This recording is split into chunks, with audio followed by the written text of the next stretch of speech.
Bertemu kembali sahabatku, sahabat Ayo Paham. Semoga kalian semua dalam keadaan baik dan dalam keadaan sehat. Dalam sesi ini kita akan belajar tentang kejadian, ruang sampel, kemudian tentang peluang suatu kejadian, dan terakhir nanti kita akan bahas tentang frekuensi harapan. Bagi sahabatku yang baru bergabung pada sesi ini, silahkan subscribe dan jangan lupa nyalakan tombol notifikasinya agar kalian selalu mendapatkan video terbaru dari kami. Baiklah sahabatku, mari kita mulai. Peluang suatu kejadian. Peluang suatu kejadian kita mulai dengan kejadian dan ruang sampel. Apa itu kejadian dan apa itu ruang sampel? Mari kita simak penjelasan berikut. Jika kita melemparkan sebuah uang logam, setelah uang itu jatuh akan tampak salah satu sisinya. Misalnya, bisa tampak sisi gambar atau G. Tampaknya sisi gambar atau G ini adalah satu kejadian. Atau mungkin bisa tampak sisi angka. Ini adalah juga suatu kejadian. Sedangkan gabungan dari kedua kejadian ini, yaitu kejadian A dan kejadian G, ketika kita melemparkan sebuah mata uang logam dan sudah berhenti dan kita lihat tampak sisi dari atas, maka gabungan tersebut itulah yang disebut sebagai ruang sampel. Jadi, pada pelemparan sebuah uang logam, kejadian pertama bisa muncul A, atau pada kejadian kedua bisa muncul gambar. Inilah yang disebut dua kejadian yang bisa muncul saat kita melakukan sebuah percobaan atau melemparkan sebuah mata uang logam. Maka ruang sampel dari peristiwa pelemparan atau percobaan tersebut adalah angka, gambar, dan jumlah anggota ruang sampelnya adalah 2.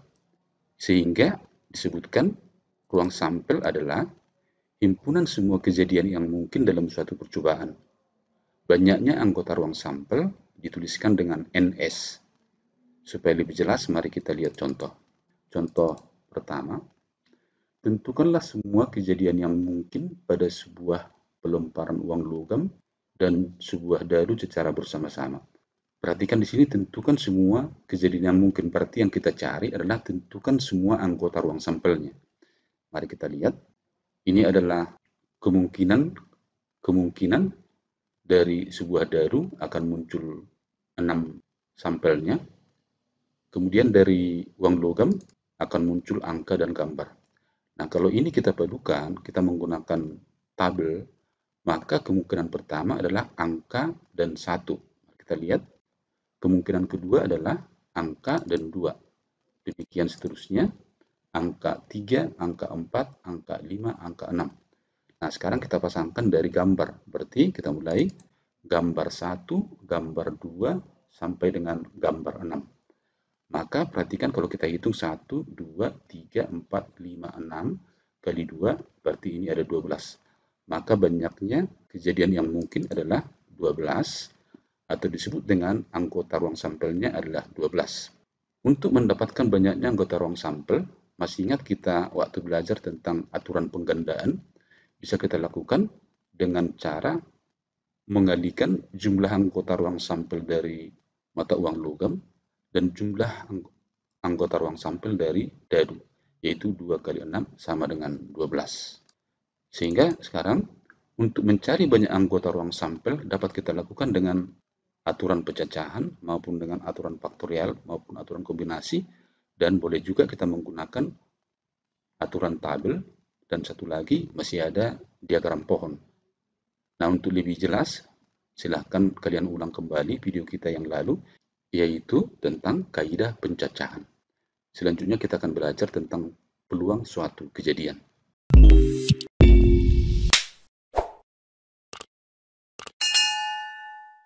Definisi peluang. Peluang adalah besarnya kemungkinan terjadinya suatu kejadian atau sering disebut dengan probabilitas. Nilai dari sebuah peluang ini adalah sebuah tetapan angka yang biasa kita sebut, misalnya peluang seseorang memenangkan pertandingan itu adalah 75% atau 75/100. Peluang besok akan hujan adalah 50%.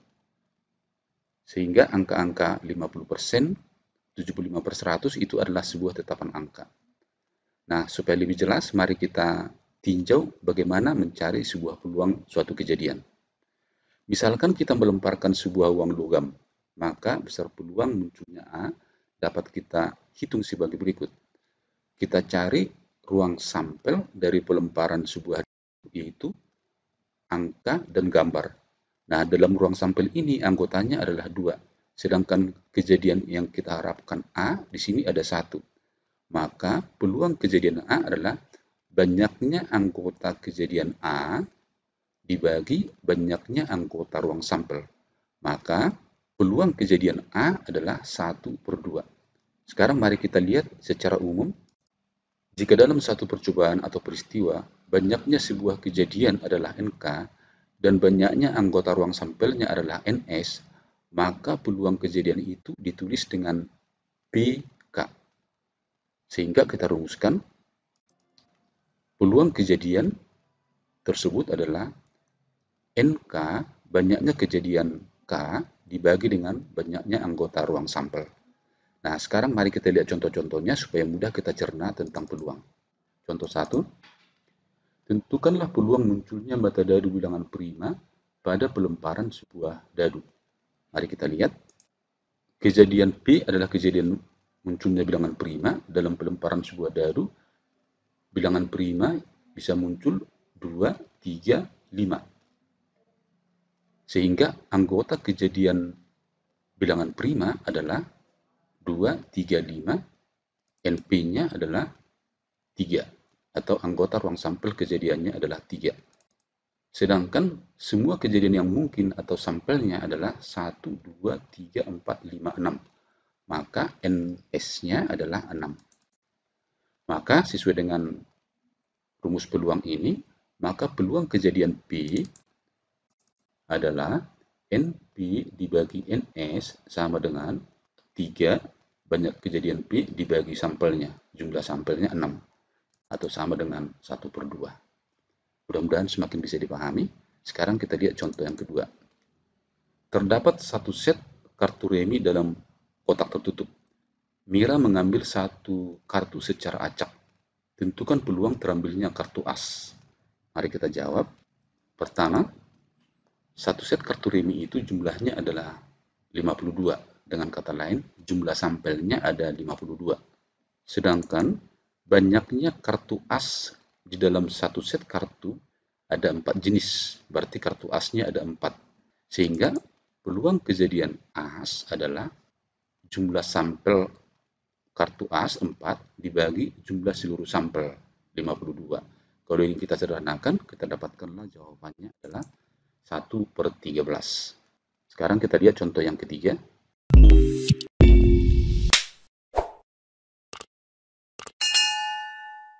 Kita lihat contoh 3. Pada pelemparan 2 buah dadu secara bersamaan, jika K adalah kejadian hasil kali 2 mata dadu yang muncul adalah 6, tentukanlah peluang kejadian K. Mari kita jawab. Sekarang kita lihat tabelnya. Dadu pertama yang di atas ini, dadu kedua yang bertulisan merah ini. Maka kita cari di sini hasil kali kedua mata dadu yang muncul adalah 6. Hasil kali 1 dengan 6. Ini berarti adalah 6. Kemudian 3 kali 2 sama dengan 6. Kemudian 2 kali 3 sama dengan 6. Kemudian 1 kali 6 sama dengan 6. Berarti jumlah sampelnya ada 4, yaitu pasangan perkalian 2, 3, pasangan perkalian 3, 2, pasangan perkalian 1, 6, dan pasangan perkalian 6, 1. Sehingga jumlah sampel adalah 4. Sehingga jumlah sampel hasil kali kedua mata dadu yang muncul adalah 6, jumlahnya adalah 4. Sedangkan jumlah seluruh sampelnya, jumlah semua kotak ini kalau kita pasangkan, hasilnya adalah 36.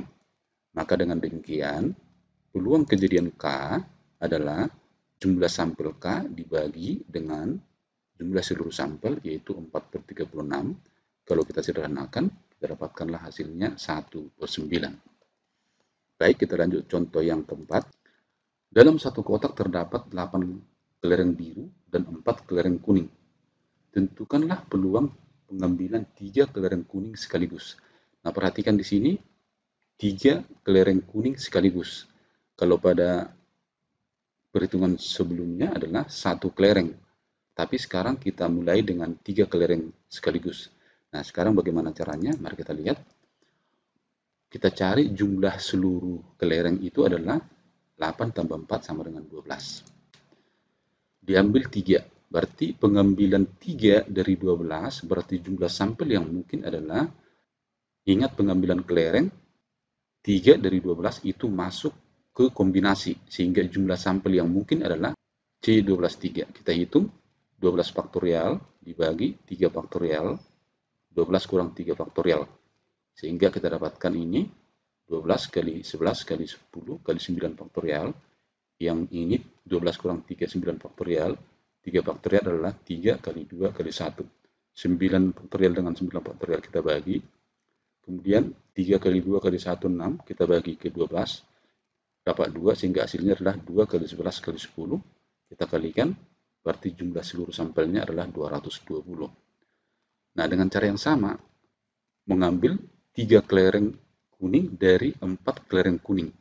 Maka pengambilannya adalah mengambil 3 kelereng dari 4 kelereng adalah kombinasi C43. Kita hitung C43 itu adalah 4 faktorial dibagi 3 faktorial dalam kurung 4 kurang 3 faktorial. 4 faktorial itu kita uraikan 4 kali 3 faktorial, ini 3 faktorial di sini, 4 kurang 3 sama dengan 1. Sehingga hasilnya adalah ini bagi ke sini, sisa 4 per 1 sama dengan 4. Sehingga nilai dari C43 adalah 4. Maka peluang pengambilan 3 kelereng kuning sekaligus dapat kita cari dengan jumlah seluruh sampel kelereng kuning yang diambil 3 sekaligus dibagi jumlah seluruh sampel. Yaitu tadi sampel kelereng kuning ada 4, sampel seluruhnya ada 220, sehingga hasilnya adalah 4 per 220. Sekarang mari kita lihat contoh yang kelima.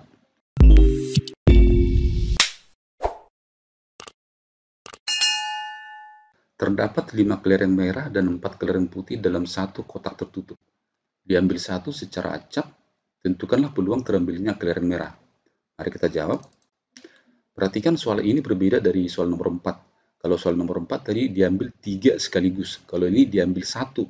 Karena diambil 1, maka tinggal kita kerjakan adalah, karena yang dicari kelereng merah, peluangnya, maka tinggal jumlah sampel kelereng merah dibagi jumlah sampel seluruhnya, yaitu 5 tambah 4. Maka kita dapatkanlah sekarang, peluang kelereng merah adalah jumlah sampel kelereng merah dibagi jumlah seluruhnya 9, sehingga kita dapatkanlah 5 per 9. Mudah-mudahan setelah kita bahas 5 contoh, sahabatku semua sudah mengerti tentang cara menentukan nilai suatu peluang kejadian.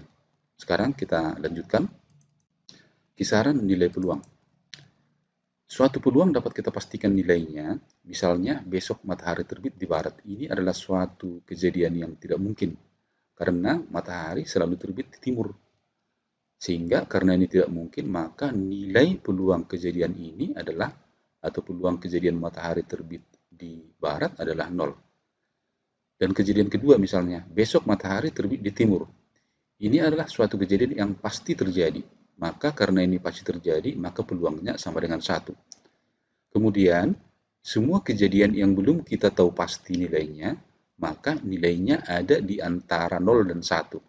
Sehingga kisaran nilai peluang kita dapatkanlah peluang suatu kejadian lebih kecil sama dengan 1 atau lebih besar sama dengan 0.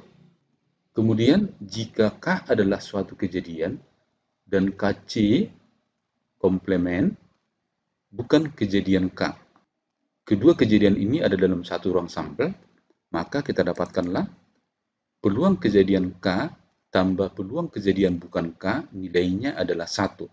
Sehingga peluang kejadian bukan K dapat kita hitung dengan 1 dikurang peluang kejadian K. Supaya bisa memahami penjelasan ini, mari kita lihat contoh. Satu set kartu remi diambil sebuah kartu bernomor 10. Tentukan peluang terambilnya kartu bukan nomor 10. Mari kita jawab. Pertama, kita lihat kartu bernomor 10 ini dalam satu set kartu itu ada 4 jenis, berarti kartu nomor 10 itu ada 4. Dan satu set kartu remi mempunyai jumlah kartu 52. Sehingga sekarang peluang kartu nomor 10 dapat kita cari 4/52.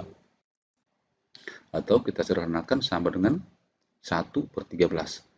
Maka sekarang mau kita cari peluang terambilnya kartu bukan nomor 10, berarti yang kita cari adalah 10 komplement. Maka peluang kartu bukan 10 sama dengan 1 dikurang peluang kartu nomor 10. Sehingga kita dapatkan 1 dikurang peluang kartu nomor 10 adalah 1/13, maka peluang kartu yang bukan 10 adalah 12/13. Semoga sahabatku bisa memahami contoh ini. Contoh nomor 2. Misalkan 3 uang logam dilemparkan secara bersamaan. Tentukanlah peluang munculnya paling sedikit satu gambar. Mari kita lihat.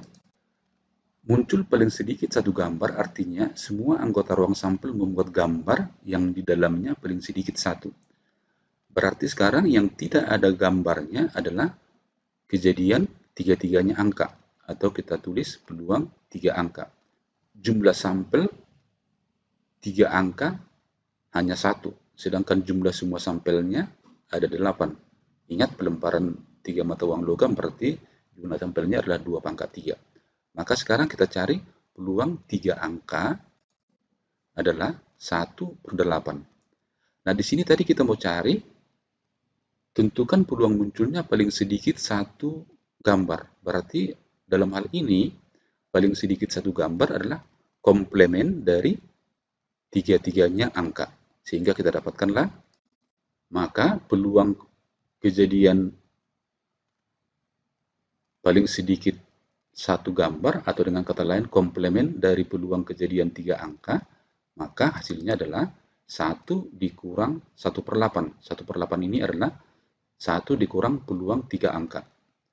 Maka kalau ini kita hitung sama dengan 7/8. Mudah-mudahan dari 2 contoh ini sahabatku sudah mengerti tentang kisaran peluang dari suatu kejadian.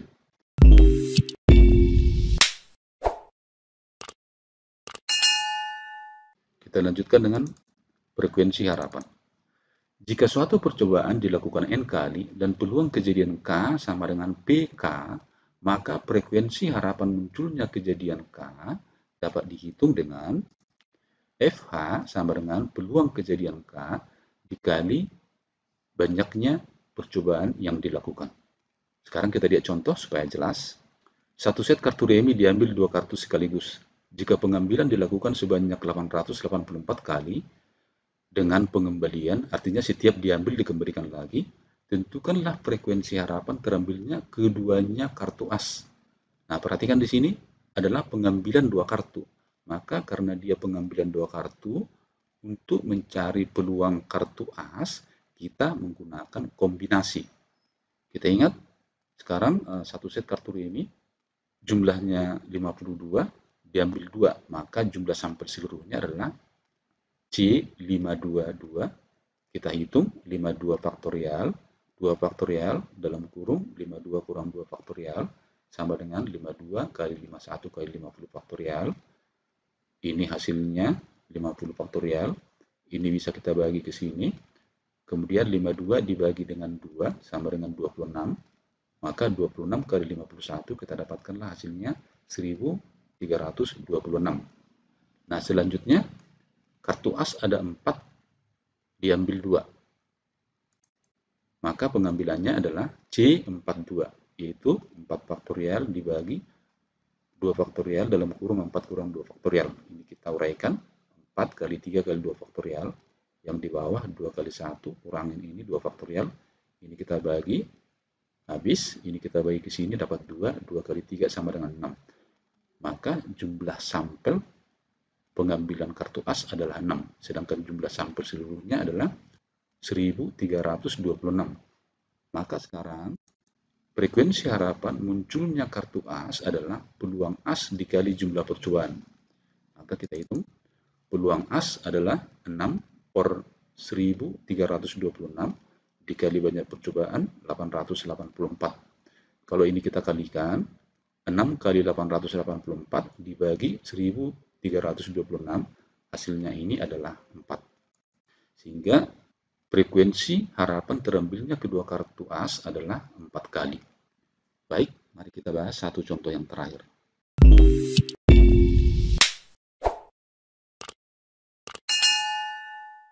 Contoh 2, sebuah mata dadu dilemparkan 90 kali, tentukanlah frekuensi harapan munculnya mata dadu yang habis dibagi 3. Mari kita jawab. Misalkan kejadian munculnya mata dadu yang habis dibagi 3 adalah K, maka sampel dari K adalah 3 dan 6. Kemudian jumlah sampel keseluruhan adalah 6, sedangkan jumlah sampel yang habis dibagi 3 adalah 2. Maka frekuensi harapan sama dengan peluang kejadian mata dadu yang habis dibagi 3 dikali dengan jumlah frekuensi pelemparan. Maka sekarang kita hitung. Peluang kejadian mata dadu yang habis dibagi 3 adalah 2 dibagi 6, ini 2 dibagi 6, dikali frekuensinya adalah 90. Ini kita sederhanakan sepertiga, sehingga hasilnya adalah 30 kali. Semoga semua penjelasan saya dari awal dapat dipahami dengan baik, sehingga kamu dapat menyelesaikan semua soal yang berhubungan dengan peluang suatu kejadian. Pada video berikutnya, nanti saya akan menjelaskan tentang peluang majemuk suatu kejadian. Sahabatku, jangan lewatkan, silahkan ditonton supaya kalian memahami tentang peluang majemuk suatu kejadian. Tetap semangat belajar, semangat ayo paham.